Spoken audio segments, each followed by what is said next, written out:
അപ്പൊ ഇങ്ങനെയുള്ള ഈ സെന്ററുകളിൽ കേന്ദ്രീകരിച്ച് ചില മദ്രസകൾ കേന്ദ്രീകരിച്ച് എല്ലാമല്ല ചിലതാണ് അത് അവർ തിരഞ്ഞെടുത്ത് അവർ തന്നെ ഇതൊരു ഡയറക്ട് ചെയ്ത് സിനിമ എടുക്കുന്ന ഒരു സ്ക്രീൻ പ്ലേ ഒക്കെ പ്രിപ്പയർ ചെയ്തെടുക്കുന്നതാണ് തോന്നുന്നത്. കാണാൻ കൊള്ളാവുന്ന ചില ആൺകുട്ടികളെ അവർ ചെറിയ പ്രായം തൊട്ട് തന്നെ ഇങ്ങനെ പറഞ്ഞു മനസ്സിലേക്ക് ഇതുപോലെ ചിട്ടകൾ നിറയ്ക്കും. നിങ്ങൾ പോയി സമൂഹത്തിലുള്ള മറ്റ് മതസ്ഥരായിട്ടുള്ള പെൺകുട്ടികളുണ്ട് ആരെങ്കിലും ഒരാളെയെങ്കിലും വളച്ചെടുത്ത് ഇസ്ലാം മതത്തിലേക്ക് കൊണ്ടുവരാമെങ്കിൽ നിങ്ങൾക്ക് തീർച്ചയായിട്ടും സ്വർഗരാജ്യം കിട്ടും എന്നുള്ള ഒരു ധാരണ അവരുടെ മനസ്സിൽ പതിച്ച് കൊടുക്കുകയും ഇത് കൂടാതെ ഇവർക്ക് കാശ് കൊടുക്കുകയും ചെയ്യുന്നത് നല്ല രൂപ കൊടുക്കും. ലക്ഷക്കണക്കിന് രൂപയുടെ പൈസയാണ് ഇവർക്ക് അതിനുള്ള ഫീസായിട്ട് കൊടുക്കുന്നത്. ഈ പൈസയൊക്കെ ഇവിടുന്ന് വരുന്നു എന്നുള്ളത് എനിക്കറിയില്ല. കാശിങ്ങനെ ഇഷ്ടം പോലെ ഇവർക്ക് കിട്ടുന്നുണ്ട്. ആൺകുട്ടികളെ മുസ്ലിം മതത്തിലുള്ള ആൺകുട്ടികളെ നല്ല കാണാൻ ഭംഗിയുള്ള സുന്ദരന്മാരായിട്ടുള്ള ആൺകുട്ടികളെ അവർ റിക്രൂട്ട് ചെയ്യും. എങ്ങനെയൊക്കെയാണ് ഈ പെൺകുട്ടികളെ പറഞ്ഞ് വിശ്വസിപ്പിച്ച് എവിടുന്നാണ് മേഡം നിങ്ങൾക്ക് ഈ കണക്കൊക്കെ കിട്ടുന്നത്? എന്തായാലും ശ്ലാഘനീയമാണ്.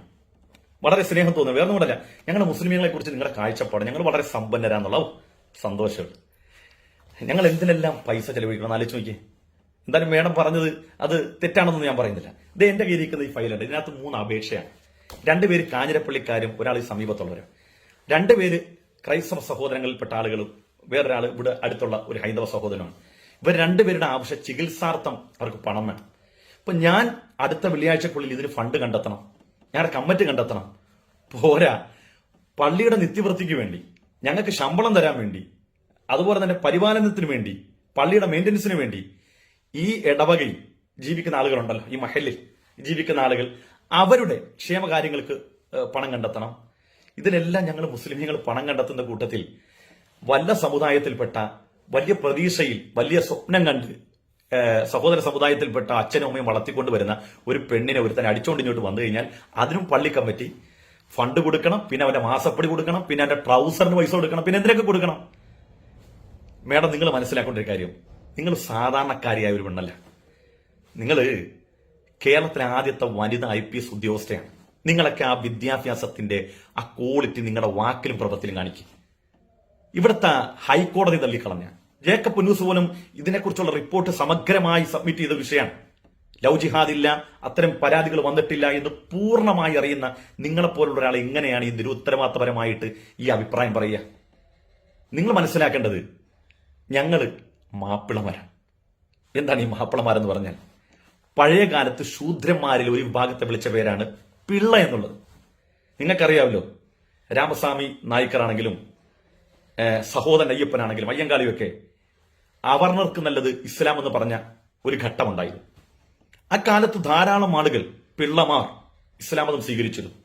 അവരെ ബഹുമാന സൂചകമായി പിള്ള, അവർ ഇസ്ലാം മതം സ്വീകരിച്ചപ്പോൾ മാപ്പിള്ള, പിന്നെ അത് ലോപിച്ച് മാപ്പിളയാണ് ഒരഭിപ്രായം ഞാൻ പറയുന്നത്. അന്ന് ആളുകളെ ഇങ്ങനെ യഥേഷ്ടം ഇസ്ലാമിലേക്ക് കൊണ്ടുവരാൻ, പ്രലോഭിച്ചു കൊണ്ടുവരാൻ ആരെ കയ്യിലും സമ്പത്തില്ലല്ലോ. അന്ന് സമ്പത്തിന്റെ നല്ലൊരു ശതമാനം നാട്ടുരാജാക്കന്മാരുടെ കയ്യിലാണ്. അവനവന് തന്നെ തിന്നാനും കുടിക്കാനും ഇല്ലാത്തൊരു കാലഘട്ടത്തിൽ ആളുകൾ എന്തുകൊണ്ടായിരിക്കും ഇസ്ലാമിലേക്ക് ഒഴുകിയത്? ഒരു നിമിഷം ചിന്തിക്കാൻ വേണ്ടി പറയാം മേഡത്തിന്. എന്തായിരിക്കും ഒഴുകിയത്? മനുഷ്യർക്ക് വേണ്ടത് സ്വാതന്ത്ര്യമാണ്.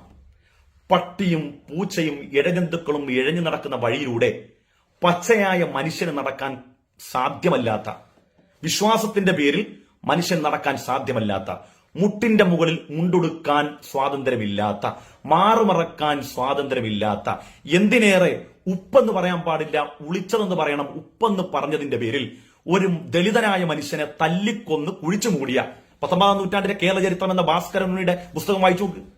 ഈ നാടാണ്. ഈ നാട്ടിൽ മനുഷ്യൻ സ്വാതന്ത്ര്യം അനുഭവിക്കാൻ വേണ്ടി മനുഷ്യൻ മറ്റ് പ്രത്യയശാസ്ത്രങ്ങളിലേക്ക് പോയിട്ടുണ്ട്, ഇസ്ലാമിലേക്കും പോയിട്ടുണ്ട്, ക്രൈസ്തവതയിലേക്കും പോയിട്ടുണ്ട്. അങ്ങനെ തിന്നാനും കുടിക്കാനും ഇല്ലാത്തൊരു കാലഘട്ടത്തിൽ ആളുകൾ എന്തുകൊണ്ടായിരിക്കും ഇസ്ലാം മതം സ്വീകരിച്ചത്? അവർക്ക് എന്തെങ്കിലും പ്രലോഭനം ഉണ്ടായിരുന്നു? സമ്പത്ത് വല്ലതും കിട്ടുമായിരുന്നു? ഇസ്ലാമിന് ഒരിക്കലും ഒരു മനുഷ്യന്റെ ബോഡിയല്ല വേണ്ടത്, ഇസ്ലാമിന് മനസ്സാ വേണ്ടത്. വിശ്വാസത്തോട് കൂടി വരുന്നവനാ മുസൽമാൻ.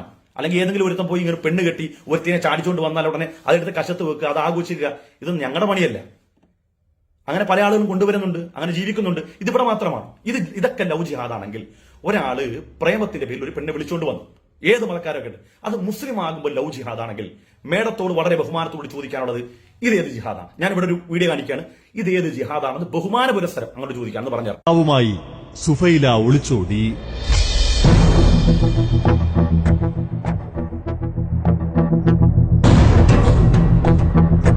മൊബൈൽ ഫോണിലൂടെ പരിചയപ്പെട്ടതായിരുന്നു അരുൺദാസിനെ.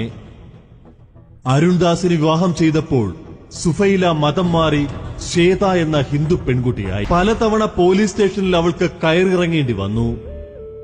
ഒടുവിൽ പോലീസിന്റെ ഒത്തുതീർപ്പിന് വഴങ്ങി കൂട്ടിക്കൊണ്ടുപോയ ഭർത്താവ് അവളെ ഒരു ലോഡ്ജ് മുറിയിൽ ഉപേക്ഷിച്ച് കടന്നു കളഞ്ഞു. ഇനിയിപ്പോ മേഡത്തിന്റെ ഒരു സംശയം എന്താ? അവക്ക് ജീവനൊന്നും നഷ്ടപ്പെട്ടിട്ടില്ലല്ലോ, അവള് സിറിയനൊന്നും പോയി പൊട്ടിത്തെറിച്ചില്ലല്ലോ, അവള് മനുഷ്യബോംബായില്ലല്ലോ എന്നല്ലേ പറയാനുള്ളത്. എന്നാൽ മനുഷ്യബോംബായിട്ടില്ല, സിറിയ പോയി പൊട്ടിത്തെറിച്ചിട്ടില്ല, ഒന്നുമില്ല. ഈ നാട്ടിൽ വെച്ച് തന്നെ കയറെടുത്ത ചില പെൺകുട്ടികളുണ്ട്. അവരുടെ പേര് നമുക്കൊന്ന് വായിക്കാം, എന്നിട്ട് മേഡം ഒന്ന് വിലയിരുത്ത് ഇതേത് തരം ജിഹാദാണ്. കൂട്ട ആത്മഹത്യക്ക് ശ്രമിച്ചു കുടുംബത്തിലെ വീട്ടമ്മ മരിച്ചു. സുൽത്താൻ ബത്തേരി കൂട്ട ആത്മഹത്യക്ക് ശ്രമിച്ച് ഗുരുതരാവസ്ഥയിൽ ചികിത്സയിലായിരുന്ന കുടുംബത്തിലെ വീട്ടമ്മ മരിച്ചു. കോളിയാടി സ്കൂൾ കുന്നത്ത് വിജയകുമാറിന്റെ ഭാര്യ മെഹർ നിസ എന്ന നിഷ 26. മെഹർ നിസയിൽ നിന്ന് നിഷയിലേക്ക് പരിവർത്തനപ്പെടുത്തിയ ആര്? നേരത്തെ പറഞ്ഞ വിജയകുമാർ. ഇന്നവര് മണ്ണൂരിലാണ്, ഭൂമിക്കടിയിലാണ്. ഇത് ഏത് തരം ജിഹാദാണ് മേഡം? ഒന്ന് വിശദമായിട്ട് പറഞ്ഞുതരൂ. ഒരു വാർത്ത കൂടെ വായിക്കാം. ഭർത്താവിന്റെ ബന്ധുവിനൊപ്പം ഒളിച്ചോടി യുവതി തൂങ്ങി മരിച്ച നിലയിൽ. കോട്ടായി ഭർത്താവിന്റെ ബന്ധുവിനൊപ്പം ഒളിച്ചോടി യുവതി തൂങ്ങി മരിച്ച നിലയിൽ കണ്ടെത്തി. മണ്ണാർക്കാട് നാട്ടുകൽ പട്ടംതൊടി മൊയ്തീന്റെ മകൾ റസീനയാണ് 26 കോട്ടായിലെ ഭർത്താവിന്റെ ബന്ധുവിന്റെ വീട്ടിൽ മരിച്ച നിലയിൽ കാണപ്പെട്ടത്. 8 വർഷം മുമ്പ് നാട്ടുകളിൽ ലോറി ഡ്രൈവറായ ശൈലേന്ദ്രനൊപ്പം ഒളിച്ചോടിയതായിരുന്നു റസീന. ശൈലേന്ദ്രനോടൊപ്പം ഒളിച്ചോടിയതായിരുന്നു റസീന. ഇതൊക്കെ ഏത് ജിഹാദിൽപ്പെടും? ഞങ്ങൾ ഇതൊക്കെ പുച്ഛിച്ചു തള്ളലാണ്. കാരണം ഈ പ്രേമത്തിന് ഒരു വികാരമേ ഉള്ളൂ, അത് മതപരമായ വികാരമല്ല, പ്രേമം എന്ന ഒരു വികാരം മാത്രമേ ഉള്ളൂ. പക്ഷെ നിങ്ങൾ അങ്ങനെയല്ല പറയുന്നത്, അത് മുസൽമാനോടൊപ്പം ഓടുമ്പം അതിന് മതകീയമായ ഒരു വികാരം ഉണ്ടെന്നാ. അതുകൊണ്ട് എന്റെ പ്രിയപ്പെട്ട മേഡം, നിങ്ങളൊക്കെ ഒരു നിലവാരത്തിൽ സംസാരിക്കണം, ഒരു ക്വാളിറ്റിയിൽ സംസാരിക്കണം. വിദ്യാഭ്യാസത്തിന്റെ ആ മഹത്വവും ക്വാളിറ്റിയും നിങ്ങളുടെയൊക്കെ വാക്കണം. അല്ല, നിങ്ങളോട് നമുക്കൊരു വിരോധമില്ല. നമ്മുടെ നാട്ടിൽ സമാധാനം വേണം. ഞങ്ങൾക്കും സമാധാനത്തോട് ജീവിക്കണം, നിങ്ങൾക്ക് സമാധാനത്തോട് ജീവിക്കണം. അതല്ലേ വേണ്ടത്? അസ്വസ്ഥപ്പെട്ടാൽ നമ്മൾ എല്ലാവരും അസ്വസ്ഥപ്പെടും. ഏകപക്ഷീയമായി ഒരു വിഭാഗം മാത്രം അസ്വസ്ഥപ്പെടുന്ന ഒരു കാര്യം നമ്മൾ വിചാരിക്കേണ്ട. ഏറ്റവും കുറഞ്ഞത് ഞങ്ങൾ അസ്വസ്ഥപ്പെടുത്താനെങ്കിലും നിങ്ങളൊന്ന് അസ്വസ്ഥപ്പെടണ്ടേ? വേണ്ടേ? അതും വേണ്ട. നിങ്ങൾ നിങ്ങളായിട്ട് സമാധാനത്തിരിക്കണം, ഞങ്ങളായിട്ട് സമാധാനത്തിരിക്കണം. പരസ്പരം വൈര്യമുണ്ടാക്കുന്ന വർത്തമാനങ്ങൾ നമ്മുടെ വായിന്ന് വരാൻ പാടില്ല. ഞങ്ങൾക്ക് ഇതൊക്കെ പറ്റിക്കൂടെ? ഞങ്ങളുടെ നേതാക്കന്മാർക്ക് ഇതുവരെയൊക്കെ പറഞ്ഞുകൂടെ? ഞങ്ങൾ പറയൂല. കാരണം എന്തറിയോ? വിശുദ്ധമായ ഖുർആൻ ഞങ്ങളോട് പറഞ്ഞത് വിവരമുള്ളവനും വിവരമില്ലാത്തവനും സമമാണോ പ്രവാചകരെ എന്ന് ചോദിച്ചത്. സമൂഹത്തോട് ചോദിക്കാൻ പറഞ്ഞു. ഒരിക്കലുമല്ല. വിവരമുള്ളവൻ അതിന്റെ ക്വാളിറ്റി പക്വതയൊക്കെ കാണിക്കണം. നിങ്ങളൊക്കെ ആലോചിച്ച് നോക്കിയാൽ, നിങ്ങളൊക്കെ ഞങ്ങളെക്കാൾ എത്ര വിദ്യാഭ്യാസപരമായി ഔന്നത്യത്തിരിക്കുന്ന ആളുകളാ. നിങ്ങളുടെ വായിതൊക്കെ വരെ ഈ വർത്താനം കേട്ട് അത്ഭുതം വരികയാണ്. സ്ക്രാച്ച് ആൻഡ് വിന്നിലൂടെയൊക്കെയാണോ ഇത് കിട്ടിയെന്ന് തോന്നിപ്പോവും. ഈ സ്ഥാനങ്ങളൊക്കെ മനുഷ്യന്റെ നിലവാരം, ചില ആശയങ്ങൾ നമ്മുടെ ഉള്ളിലേക്ക് കടന്നുള്ള പ്രത്യേകതയാണ്.